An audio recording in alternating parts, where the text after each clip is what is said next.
This is the only story in the Qur'an where Allah names a man and foretells his destruction.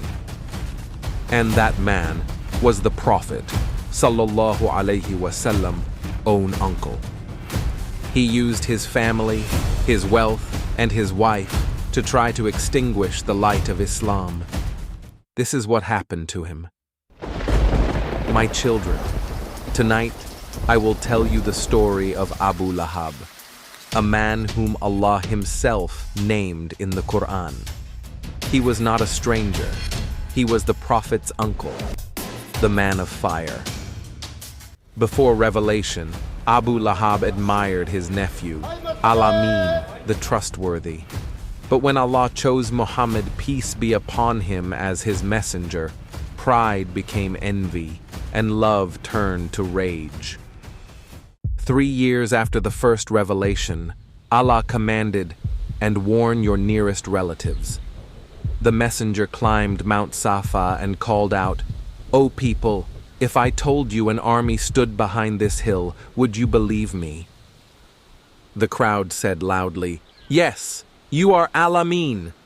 The Prophet sallallahu alaihi wasallam said, "Then I warn you of a severe punishment ahead." Abu Lahab came forward and shouted, "Tabban laka ya Muhammad, may you perish! Did you gather us for this?" The crowd wavered, some confused, others silent. The Prophet sallallahu alaihi wasallam did not reply with anger. Only sorrow filled his eyes. And soon after, Allah answered that curse.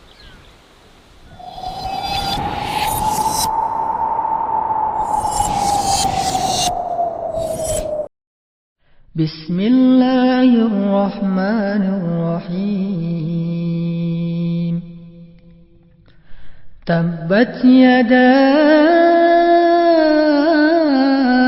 أبي لهب وتب ما أغنى عنه ماله وما كسب سيصلى نارا ذات لهب وامرأته حمالة الحطب في جيدها حبل من مسد.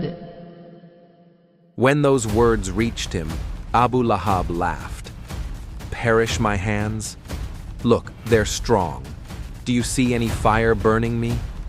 He walked through the markets, mocking, "If what Muhammad says is true, I'll buy my way out with my wealth." But arrogance blinds faster than fire burns. From that day, his cruelty deepened. Wherever the messenger spoke, Abu Lahab followed, shouting, "Don't listen! He's my nephew. He's lost his mind." He ordered his sons, Utbah and Utaybah, to divorce the Prophet's daughters, Ruqayya and Kulthum. He said, "If you do not, you are no sons of mine." And they obeyed. The Prophet's daughters wept quietly that night, but their hearts were stronger than his pride. Jamil, his wife, sister of Abu Sufyan, became the flame behind the fire. She said, "The pain of Muhammad gives me peace." Servants lay thorns in his path.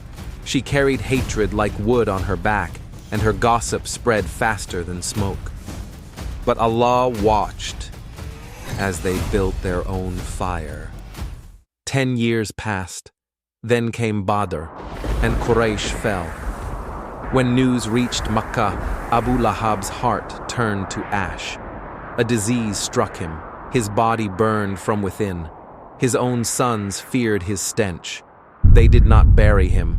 They pushed his corpse into a pit with sticks and stones. My children, when Allah said, "Perish the hands of Abu Lahab," it meant his power and plans would fail. His wealth and gains will not benefit him. The riches he boasted of became worthless. He will burn in a flame. Even his own name, Lahab, means flame. And his wife, the one who carried wood and hatred, will carry the same burden in hell, with a rope of fire around her neck. My children, this is the story of Surah Al-Lahab, the only surah where Allah named those who defied His messenger. They were family, yet pride made them enemies of truth. Arrogance is a fire that begins in the heart, long before the flame. If you like this, please like and subscribe. May the light of the Qur'an guide our hearts.